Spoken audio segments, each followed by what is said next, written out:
Merci, messieurs les sénateurs, Excellences, chers amis du patrimoine mondial.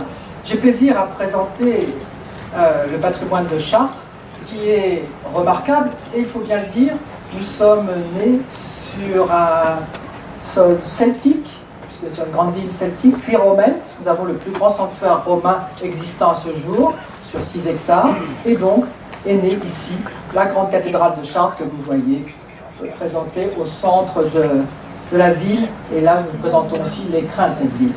Et c'est vrai que ce secteur sauvegardé est le premier de France. Dès 1964, on a voulu protéger l'environnement immédiat de la cathédrale, puis en 1979, nous avons été sur la première liste française inscrits au patrimoine mondial. Donc nous fêtons nos 40 ans, comme vous venez de dire, monsieur le directeur.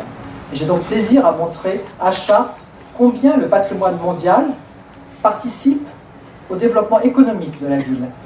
Pas simplement au tourisme, mais plus aux habitants aussi eux-mêmes et à l'attractivité des entreprises. Nous avons un taux de chômage plus faible que le reste de la France. Parce que ce secteur qui a été protégé, mis en valeur au cours des 50 dernières années, puis médiatisé auprès des habitants, les habitants s'en sont saisis. Nous avons un certain nombre de greeters qui interviennent bénévolement pour faire visiter des points auxquels on ne s'attend pas, puisque le patrimoine n'est pas que du bâti, mais c'est aussi les habitants vivant dans la ville qui sont le patrimoine d'une ville, et les sites naturels qu'ils ont plaisir des fois à faire découvrir, comme la pêche dans l'Eure, ou du canoë, ou d'autres activités que les étrangers, les visiteurs n'auraient pas l'idée de voir. Alors faut-il que les collectivités territoriales investissent pour l'attractivité du territoire? C'est souvent des grosses dépenses. À Chartres, on a créé un grand parking souterrain de 800 mètres de long sur 3 niveaux, et la ville n'avait pas les moyens. Donc c'est une délégation de service public qui a été faite pour 30 ans. Et donc tout le monde en bénéficie, les étrangers comme les habitants. Les investissements que nous faisons sont d'abord pour les habitants, mais ils seront un élément d'attractivité pour tous les visiteurs. Pareil, nous avons créé ce boulevard de la culture en faisant un grand cinéma, le 10 salles en centre-ville, une médiathèque dans l'ancienne poste de 5000 m², un conservatoire dans un bâtiment du XVe siècle, une abbaye. Vous voyez, en gardant le musée des Beaux-Arts qui va être restauré, en mettant en valeur par des projets ces lieux, nous protégeons le patrimoine et nous le mettons à la disposition de tous, des habitants comme des touristes. Et puis, le dynamisme d'une ville, puisque c'est celui de notre but, une ville dynamique et apaisée, nous sommes à 85 km au sud-ouest de Paris, permet d'avoir une qualité de vie que l'on n'a pas dans une grande ville de 12 millions d'habitants. Nous sommes la ville la plus proche de l'Île-de-France, et je pense que nous bénéficions de ces familles qui veulent habiter pour leurs enfants un univers plus calme, j'ai envie de dire, et où on a le plus grand complexe aquatique d'Europe, où on a un certain nombre d'éléments qui permettent une vie agréable le long de la rivière, 15 km piétons et vélos. Et je pense que c'est tout cet ensemble qui attire le touriste, qui le fait rester plus longtemps et qui attire les entreprises.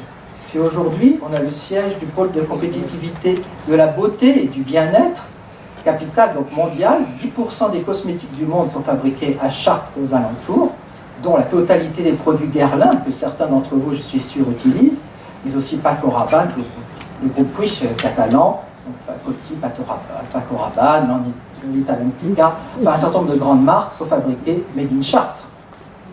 Et Novo Nordisk, pour ceux qui ont besoin d'insuline, a 1200 salariés à Chartres. Je me rappelle qu'ils sont arrivés en 59, quelques employés, et puis maintenant 1200 personnes y travaillent. On est plutôt pour ce développement justement endogène qui montre la vitalité d'une ville. Alors une ville doit aussi avoir des projets. Alors on a aussi fait les rues piétonnes, vous avez pu remarquer, qui permettent d'avoir des petits cafés dans les angles. On a favorisé l'installation qui est bon pour les habitants et agréable pour les touristes, qui parcourent les rues où il y a 500 commerçants qui vivent bien dans des rues piétonnes refaites. Et donc ce dynamisme permet aux habitants d'en bénéficier. Beaucoup de chambres d'hôtes sont ouvertes, beaucoup d'activités, beaucoup de commerces qui marchent. C'est aussi donner du pouvoir d'achat aux habitants de la ville. C'est pas simplement dire « Ah, les touristes ». Bien sûr, c'est bien, mais il faut que tout le monde s'y retrouve. Et pas simplement un grand groupe financier qui aura un hôtel 4 étoiles. On a plusieurs hôtels 4 étoiles qui se sont ouverts à Chartres ces dernières années. C'est souvent des capitaux locaux qui les ont faits. Et je pense de ce côté-là que c'est un point positif. Donc pour maintenir cette clientèle à dormir, puisque maintenant il y a des hôtels, il faut trouver un élément pour les faire rester le soir. Parce que la tentation est grande de rentrer, dépenser plus dans un hôtel en ville que de rester à Chartres ou l'hôtellerie où les restaurants sont moins chers qu'à Paris. Et nous sommes à 1 heure de Paris, à 1 heure des Châteaux de la Loire, à 2 bonnes heures du Mont-Saint-Michel, ou à 2 bonnes heures aussi des plages du débarquement américain. Donc vous voyez qu'en étant à Chartres, vous pouvez aller voir et revenir dormir à Chartres. Vous découvrirez le soir Chartres en lumière, un spectacle unique au monde, 27 sites mis en lumière de mi-avril à mi-octobre, de la tombée de la nuit à 1 heure du matin, ce qui vous permet d'avoir une soirée agréable. Et l'été, puisque nous sommes dans une zone nord, le soleil se couche à 11 heures du soir, eh bien vous pourrez avoir un spectacle de 9 heures à 10h30, 11 heures, pour permettre de ne pas perdre votre temps, en quelque sorte. Et nous avons aussi un grand projet autour de la cathédrale, de mettre en valeur l'écrin qui entoure directement la cathédrale. Mais je ne peux pas vous en dire trop. Pour l'instant, on est en consultation avec la population et avec l'UNESCO et l'ICOMOS et les ministères des Cultures pour permettre d'avoir un beau projet. Donc s'il y a 40 ans, les habitants ou les fonctionnaires étaient nommés à Chartres, se trouvaient en exil, aujourd'hui les gens choisissent Chartres. Et je vous invite à découvrir Chartres en lumière quand vous viendrez dans notre ville. Voilà ce que je voulais vous manifester. Voilà le théâtre de Chartres, Napoléon III.